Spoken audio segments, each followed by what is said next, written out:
नमस्कार मित्रों, मैं राजीव रंजन प्रसाद आज महमूद गजनवी इतिहास के खलनायक से अधिक कुत्सित सांप्रदायिक मानसिकता का प्रतीक बनकर उभरा है। इस मानसिकता को एक ओर बामियान की बुद्ध प्रतिमाओं का ध्वंस करने वाले तालिबानी पोषित कर रहे हैं, तो इसे पुष्पित पल्लवित करने में जुटी वामपंथी भूमिकाओं पर भी चर्चा होनी चाहिए। इन दोनों ही दृष्टिकोण पर हम बात करेंगे, क्योंकि आज यह विषय समसामयिक ही नहीं, अधिक जहरीला होकर हमारे सामने आया है। पाकिस्तान समर्थित उस हक्कानी गुट का नेता अनस हक्कानी, जो अफगानिस्तान की तालिबानी सरकार में महत्वपूर्ण भूमिका निर्वहित कर रहा है, हाल ही में वह क्रूर आक्रांता महमूद गजनवी की कब्र पर पहुंचा और फिर उसने ट्वीट किया, आज हमने 10वीं सदी के प्रसिद्ध मुस्लिम योद्धा और मुजाहिद सुल्तान महमूद गजनवी की दरगाह का दौरा किया। गजनवी, अल्लाह की रहमत उस पर हो, ने गजनी के क्षेत्र में एक मजबूत मुस्लिम शासन स्थापित किया और सोमनाथ की मूर्ति को तोड़ दिया। यहां सोमनाथ की मूर्ति को तोड़ दिया उल्लेखित करना इस आतंकवादी द्वारा भारतीयों का परिहास करने का खुला प्रयास है। कत्ल, लूट, खंडन और विध्वंस की बातें करने वाले तालिबान हक्कानियों से इससे अधिक की अपेक्षा नहीं की जा सकती। उनकी प्रवृत्ति को इसी बात से समझा जा सकता है कि जिस दिन सोमनाथ को तोड़े जाने वाली गर्भोक्ति हुई, ठीक उसी दिन काबुल के एक गुरुद्वारे में स्वयं को सरकार कहने वाले हथियारबंद तालिबानी आतंकवादियों ने कब्जा कर लिया, तोड़फोड़ की। सोमनाथ से बामियान होते हुए वर्तमान अफगानिस्तान के सुंदर भविष्य को कैसे नष्ट किया गया अथवा इसके पीछे किस तरह की मानसिकता काम करती है, इसे समझने के लिए महमूद गजनवी के सोमनाथ पर आक्रमण का कालखंड विवेचित करना होगा। मध्यकाल में इन आक्रांताओं ने अपने अधिकार क्षेत्रों का क्या और कैसा हाल किया होगा, इसे अब हजारों साल पीछे चले गए अफगानिस्तान के वर्तमान में देखा जा सकता है। हम अतीत में चलते हैं और गजनवी को दफनाए जाने से पहले के कालखंड पर बात करते हैं, विशेषकर उसके द्वारा किए गए सोमनाथ ध्वंस और लूटपाट के परिप्रेक्ष्य में। कौन था महमूद गजनवी? अफगानिस्तान और कुछ हद तक वर्तमान पाकिस्तान वाले बड़े भूभाग पर वर्ष 999 से 1030 ईस्वी तक शासन करने वाला गजनी वंश का यह दूसरा शासक कैसा था, इसके लिए पहले उसके पिता सुबुक्तगीन की मानसिकता को समझते हैं। महमूद के जन्म के समय उसने सपना देखा कि वहिंद का अनेक मूर्तियों वाला मंदिर गिर गया है। सुबुक्तगीन ने इसकी तुलना की जब पैगंबर मोहम्मद के जन्म के दिन एक भूकंप आने के कारण फारस के राजा के महल में स्थित अग्नि मंदिर को नुकसान हुआ था। उसने इस सपने का अर्थ यह निकाला कि महमूद का जन्म ही बुत परस्तों का नाश करने के लिए हुआ है। श्री नेत्र पांडे अपनी पुस्तक पूर्व मध्यकालीन भारत में लिखते हैं, महमूद बड़ा ही उद्दंड और कट्टर मुसलमान था। उसने संकल्प कर लिया था कि वह मूर्ति पूजकों का नाश करेगा और पैगंबर के धर्म का प्रचार करेगा। संभवतः पिता सुबुक्तगीन को कुछ ही समय में यह समझ आ गया कि बेटा क्रूर है और उसके साम्राज्य को अपयश प्रदान करेगा। यही कारण है कि उसने अपने छोटे बेटे इस्माइल को सुल्तान बनाने की वसीयत कर दी थी। इस्माइल ताज पहनकर तख्त पर तो बैठा, किंतु उसे संभाल नहीं सका। महमूद ने आक्रमण कर बंदी बना लिया और उत्तराधिकार के इस युद्ध का विजेता बनकर स्वयं को शासक घोषित कर दिया। इधर महमूद ने सुल्तान की उपाधि धारण की, उधर उसका छोटा भाई आजीवन जेल में ही सड़ता हुआ मरा। शीघ्र ही महमूद गजनवी को बगदाद के तत्कालीन खलीफा अल कादिर बिल्लाह से मान्यता ही नहीं मिली, बल्कि उसे यामिनुद्दौलाह अथवा साम्राज्य का दाहिना हाथ जैसी उपाधि से भी सम्मानित किया गया। इस उपाधि के पश्चात ही उसमें जिहाद अथवा काफिरों को नष्ट कर देने की पहले से ही विद्यमान मनोवृत्ति अधिक सक्रिय हो गई थी। ताल ठोक कर कहा जाता है कि गजनवी ने भारत पर 17 बार आक्रमण किया। इसे सच मानने से पहले थोड़ा ठहरिए, क्योंकि भारत का इतिहास लिखने वालों ने इस संबंध में अपने मनोविकारों का वमन अधिक किया है। अतिशयोक्तियों के आधार पर एक क्रूर और मजहब प्रसार के जुनून में अंधे लुटेरे को सर पर चढ़ा रखा है। लाल इतिहासकारों ने आक्रांताओं के महिमा मंडन में अध्येताओं की आंखों में खूब धूल झोंकी है।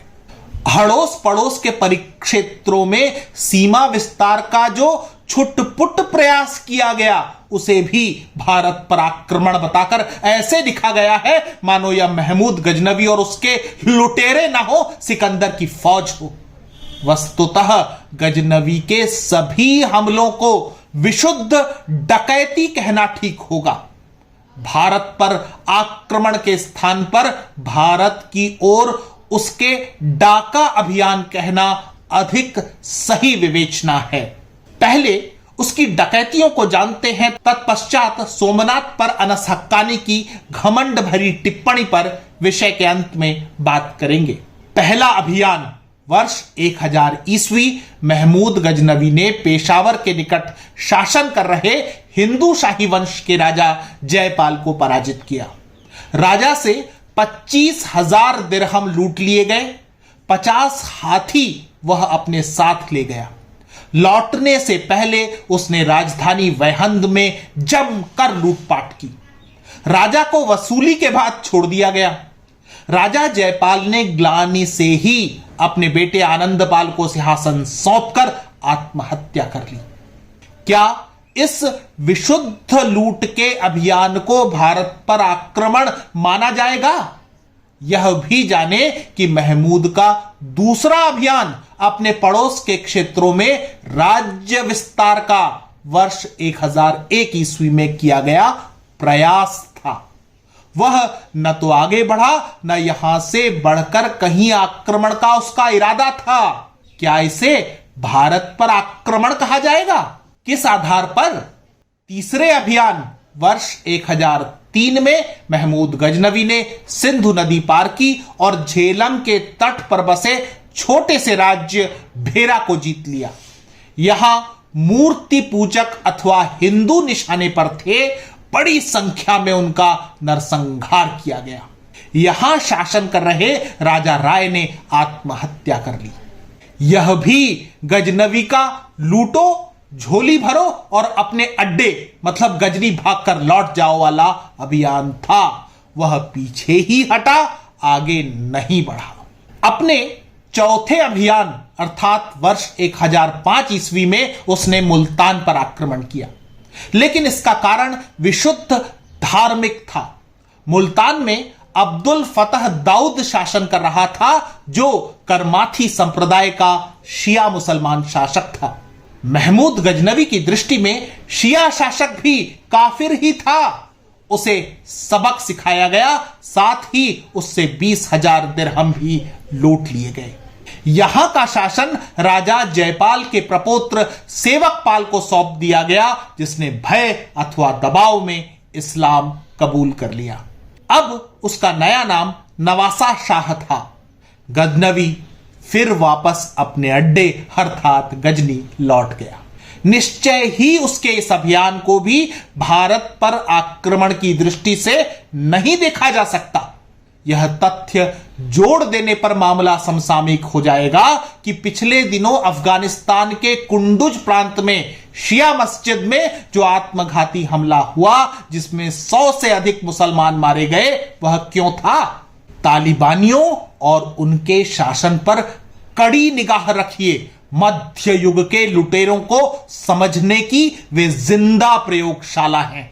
महमूद गजनवी का 5वां अभियान इसी नवासा शाह अथवा सेवक पाल को सबक सिखाने के लिए वर्ष 1007 ईस्वी में हुआ, क्योंकि राजा ने इस्लाम का अनुसरण छोड़कर अपने मूल धर्म मत में घर वापसी कर ली थी।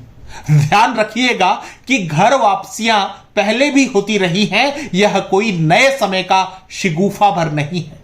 इस आक्रमण के बाद सेवक पाल से 4 लाख दिरहम जुर्माना वसूल करने के बाद भी उसे कैद कर लिया गया।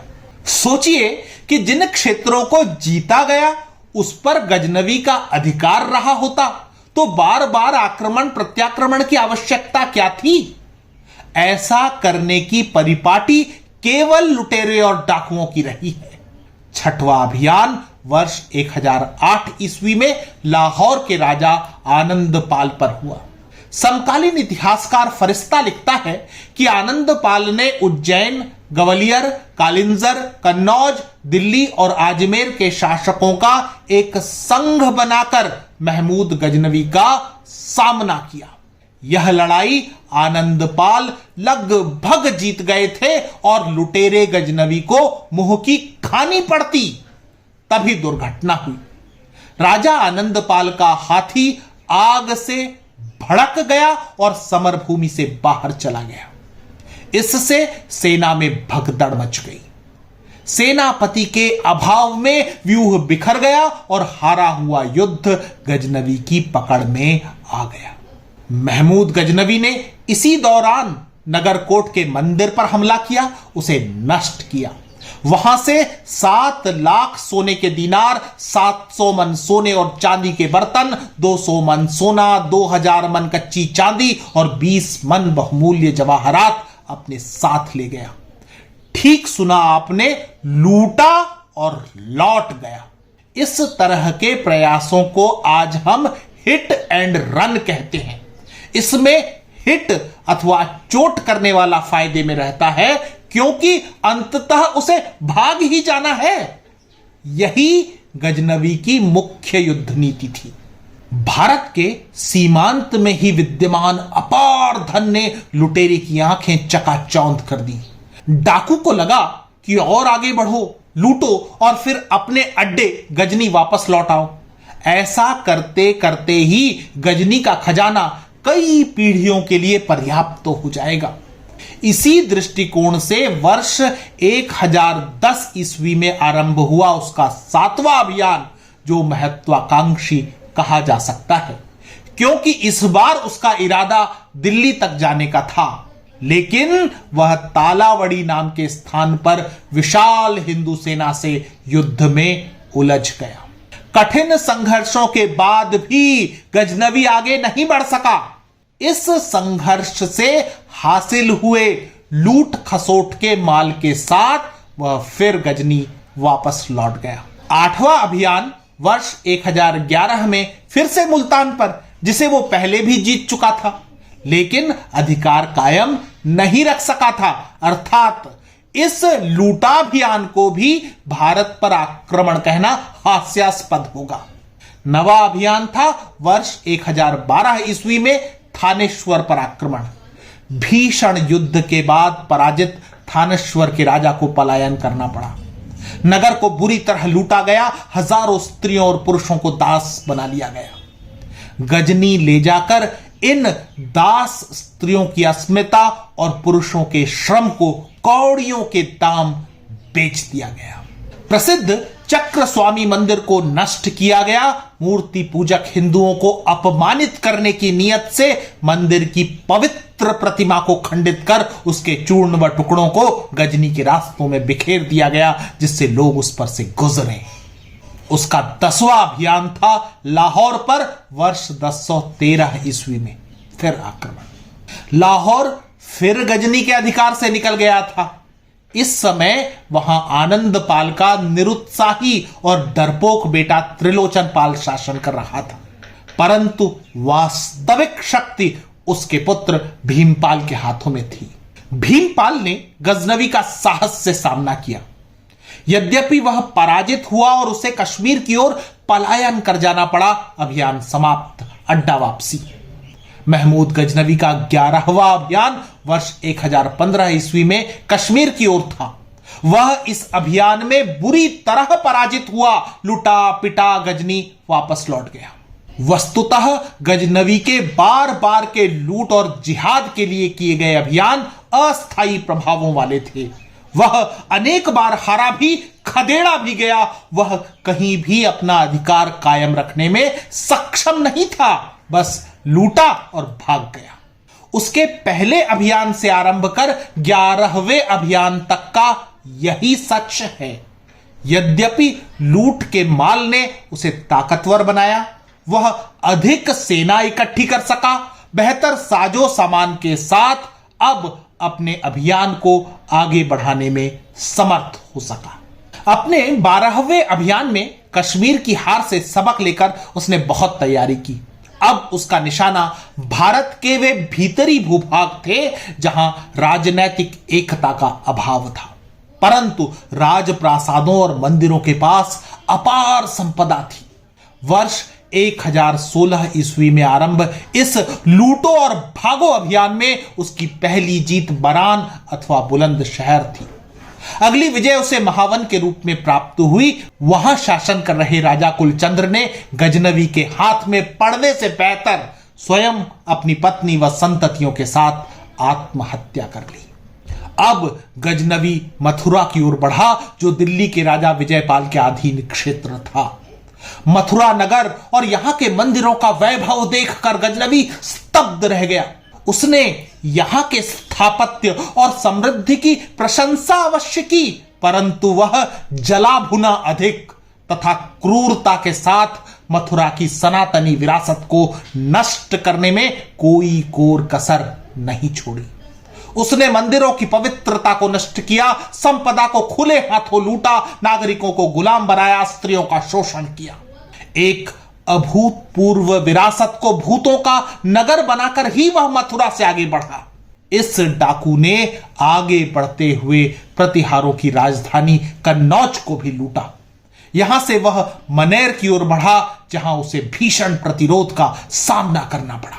पराजय निकट देखकर भी मनेर के पुरुष तो आखिरी सांस तक लड़े, स्त्रियों ने जौहर कर दिया।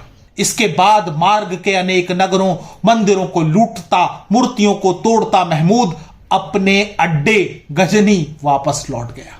महमूद गजनवी का 13वां लूट अभियान था वर्ष 1019 ईस्वी में कलिंजर पर आक्रमण, जहां उसकी पराजय निश्चित लग रही थी, परंतु एक गलत फहमी के कारण राजा गंद राजधानी से पलायन कर गए। गजनवी का 14वां अभियान था वर्ष 1021 में वर्तमान पाकिस्तान के हिस्से में चले गए पंजाब वाले परिक्षेत्रों पर डकैती, जहां आगे बढ़ते हुए उसने स्वात, बाजों और काफिरिस्तान के बौद्धों को इस्लाम कबूल करने के लिए बाध्य किया। बौद्ध धर्म इन क्षेत्रों में कैसे विलोपित हुआ, इसके लिए गजनवी जैसे लुटेरों को दोष देते अनेक जुबानों को मैंने घिसते हुए देखा है, जबकि इस पीढ़ी ने अपनी आंखों से बामियान की बौद्ध विरासतों को धमाके से उड़ते देखा है। बहरहाल लोहकोट में गजनवी जीत हासिल नहीं कर सका, फिर भी उसे लूट में खूब माल अपने इस अभियान में भी प्राप्त हुआ था। महमूद गजनवी का 15वां अभियान वर्ष 1022 में ग्वालियर और कलिंजर पर था, जहां शासकों ने यह जानते हुए कि इसे लूटना और लौटना ही है, धन और हाथी भेंट कर छुटकारा पाया। महमूद गजनवी का 16वां अभियान वर्ष 1023 ईस्वी में सौराष्ट्र के सोमनाथ मंदिर पर हुआ था। उसने इस मंदिर की अपार संपत्ति के विषय में सुन रखा था। वह जानता था कि सोमनाथ की संपदा को लूट लिया तो फिर उसे कहीं भी किसी भी आक्रमण की आवश्यकता नहीं होगी। बस शान से गजनी में बैठकर ऐश आराम का जीवन बिता सकता है। लुटेरा और भारत की समृद्ध विरासतों का हत्यारा महमूद गजनवी एक बड़ी सेना के साथ सोमनाथ की ओर चल पड़ा। सर्वप्रथम उसने अजमेर, तत्पश्चात नेहरवाला को लूटा और अब उसका लक्ष्य सोमनाथ मंदिर था। समकालीन लेखकों के विवरणों पर दृष्टि डालें तो मंदिर अत्यंत भव्य था। गर्भगृह में सोमनाथ जी की विशाल अवस्थिति थी, जो अलक जवीनी के विवरणानुसार निराधार हवा में लटक रही थी। इसे धातु और चुंबक के प्रयोग से ऐसा विलक्षण बनाया गया था जो भूतो न भविष्यति कहा जा सकता है। यह प्रतिमा भारतीय ज्ञान विज्ञान की पराकाष्ठा का उदाहरण भी कही जा सकती है, जो मुसलमान आक्रांता की ईर्ष्या का कारण बनी। प्राप्त विवरणों के अनुसार चंद्र ग्रहण के समय लाखों की तादाद में हिंदू भारत भर से यहां आया करते थे। मंदिर के आधिपत्य में 10,000 से अधिक गांव थे। सहस्त्रों पुजारी एक साथ भगवान शिव की पूजन आराधना किया करते थे। यहां स्थापित प्रतिमा श्याम वर्ण की थी, तथापि मूल्यवान हीरे जवाहरातों से वह सर्वदा देदीप्यमान रहा करती थी। मूर्ति के निकट एक सोने की जंजीर थी जिसका भार 200 मन था। इस अकूत संपदा को हासिल करने के लिए महमूद गजनवी ने किले पर आक्रमण किया, जो समुद्र के किनारे स्थित था। राजपूत योद्धाओं ने वीरता के साथ महमूद गजनवी का सामना किया और उसे पीछे धकेल दिया। दूसरे प्रयास में मुसलमान सेना ने किले की दीवारों पर चढ़ने का प्रयास किया, लेकिन फिर उन्हें पीछे धकेल दिया गया। इसी समय गुजरात के राजा भीमदेव की सेना पहुंच गई। इससे राजपूत शासकों की शक्ति बढ़ी और गजनवी को निराशा होने लगी। दुर्भाग्य से मंदिर क्षेत्र था जहां किलेबंदी तो थी, परंतु सामरिक दृष्टि से उसकी मजबूती का अभाव था। किसने सोचा था कि स्वयं को सुल्तान कहने वाला कोई डाकू पवित्र स्थलों पर भी लूटपाट करने के लिए आ सकता है। राजपूत योद्धाओं के सतत बलिदानों के बाद भी घेराबंदी लंबी जारी न रह सकी और गजनवी को प्रवेश करने का अवसर मिल गया। गजनवी जानता था कि उसे कुछ देर का ही अधिकार प्राप्त हुआ है। अतिरिक्त सैन्य मदद शीघ्र पहुंच सकती है। वह बहुत देर तक सोमनाथ में ठहरा नहीं रह सकता। उसे लूटना और भाग जाना है, अन्यथा तो महमूद गजनवी की कब्र गुजरात में ही कहीं होती। मंदिर परिसर और आसपास उसने भयावह लूटपाट की। पुरुषों की हत्या कर दी गई, स्त्रियां यौन दासियां बना ली गई। महमूद गजनवी ने पवित्र प्रतिमा को खंडित कर दिया। मूर्ति पूजकों के लिए उसकी घृणा का आलम यह था कि सोमनाथ के प्रसिद्ध शिवलिंग के टुकड़े वह गजनी ले गया, जहां उसे जामा मस्जिद की सीढ़ियों में लगवा दिया। गजनी वापस लौटते हुए महमूद गजनवी ने अनहिलवाड़ के राजा को पराजित किया और वर्ष 1026 ईस्वी में सिंध के रास्ते गजनी लौट गया। रास्ते भर उस पर आक्रमण हुए। जाट शासकों ने तो नाकों चने चबवा दिए थे। इस पर विस्तार से अगले कार्यक्रम में, क्योंकि विषय बहुत लंबा हो गया है। गजनवी का 17वां और आखिरी अभियान वर्ष 1027 ईस्वी में जाटों के विरुद्ध हुआ, जिन्होंने उसके सोमनाथ अभियान को बाधित करने में एड़ी चोटी एक कर रखा था। इसके बाद वह अपनी मौत तक कभी भारतीय क्षेत्र की ओर किसी लूटपाट के लिए नहीं आया। 17 की संख्या पर न जाइए। सोचिए कि महमूद गजनवी को बार बार अभियान चलाने की आवश्यकता क्यों थी। वह इतना ही समर्थ था तो गजनी से ग्वालियर तक उसका शासन स्थापित हो जाना चाहिए था, लेकिन वह तो मुल्तान और पंजाब के भी अधिकांश क्षेत्रों पर अपना अधिकार कायम नहीं रख सका। अपने केंद्रीय शासन क्षेत्र गजनी के आस पड़ोस में भी उसे बार बार हमला करना पड़ता था। उसका सबसे बड़ा हमला सोमनाथ ही कहा जाता है, लेकिन न तो मंदिर तक पहुंचने में न ही वापस लौटने में उसे सहजता हुई। राजपूतों और जाटों ने नाको चने चबवा दिए थे। सोमनाथ पर आक्रमण और महमूद गजनवी की पराजयों पर मैं अलग से एक कार्यक्रम करूंगा। अभी यह समझें कि लुटेरे शासक नहीं होते, उन्हें लोक और प्रशासन से कोई मतलब नहीं होता। वे इतना ही गिनना तौलना चाहते हैं कि लूट में कितना मिला और सबको बांटने के बाद मेरे पास कितना बचा।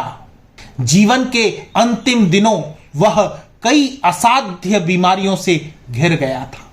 गजनवी मलेरिया से ग्रसित होकर मरा था।